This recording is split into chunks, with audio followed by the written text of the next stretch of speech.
Spectacle marqué vraiment benn retour bu doy waar ndax ku ne xam na ni depuis le retour de Papa Thione au penc mi bari na lu muy ay chroniques yu nga xamante ni jamono ji mu ngi koy défrayer est-ce que mën nga ñëwaat un peu ci genèse u ce retour ci ay spectacle ici au penc mi. ok maa ngi lay fay di nuyu auditeurs ak sympathisants waa Walf yëpp. retour bi comme ni ma ko waxee ça fait 3 ans ngi nii man woyuma parce que il fallait ma jël un temps nécessaire pour xalal sama doom yoon. Alors sur ce j'étais obligé ma def benn retrait partiel boo xam ne bon damay seet rek le moment opportun su ma bëggee jouer ma jouer alors penc mi boîte la bu ñu créé ci ndimbalu borom bi def prêt bancaire def ci xaalis bu takku alors li muy tëju dafa xaw a bari parce que Wally est tout le temps en voyage donc dafay nekk benn perte considérable boo xam ne tam à la longue dañuy porter préjudice. Alors ma décidé na déjà temps bi ma joxoon sama bopp jeex na donc acca jug liggéey bi maanaam su ma yebalee Wally mu dem bitim réew man ma assurer intérim bi su fekkee ne man voyagé wu ma donc c'est juste pour redresser économiquement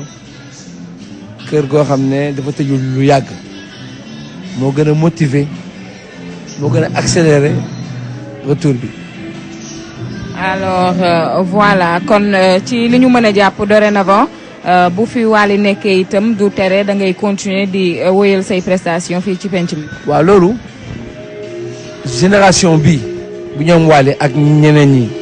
ñoom ñëpp seen soirée mënoo fexe ba du commencer 3 heures du matin man je ne comprends pas soirée buy commencer 3 heures du matin. mais dafa mel ni ñoom seen public ñoo bëgg loolu ok léegi nag man je me suis dit que ni comme j'ai créé le Ramadan Senior pour ne pas may yàqal Ramadan bi accompagné Wally parce que Ramadan bi accompagné Wally ñoo ma doon accompagné pendant 20 ans 25 ans ñii 15 ans donc su ma créé Ramadan Senior ak yeneen musiciens moom du ma koy yàqal ay prestation donc dafay nekk léegi 2 groupes alors man sama groupe senior bi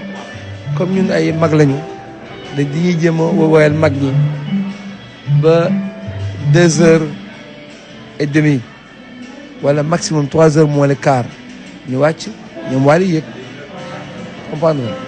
donc léegi pour le boobu soo fayee benn prix di nga am ñaari groupe voilà. alors ñu bari itam dañu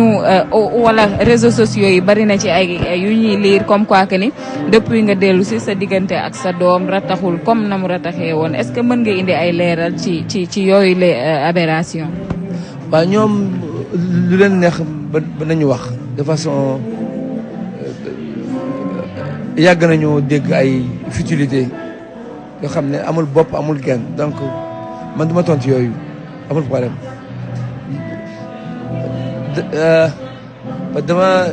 dama dégg ay wax dans ma vie dégg ay fait dans ma vie ba léegi je suis vacciné dara dérangé wu ma voilà.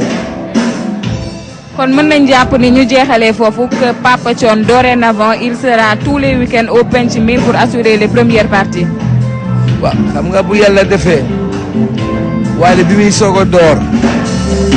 moo daan def man samay première partie. xam ne yàlla moo garaaw ñu naan Thione daf ñuy imposer doomam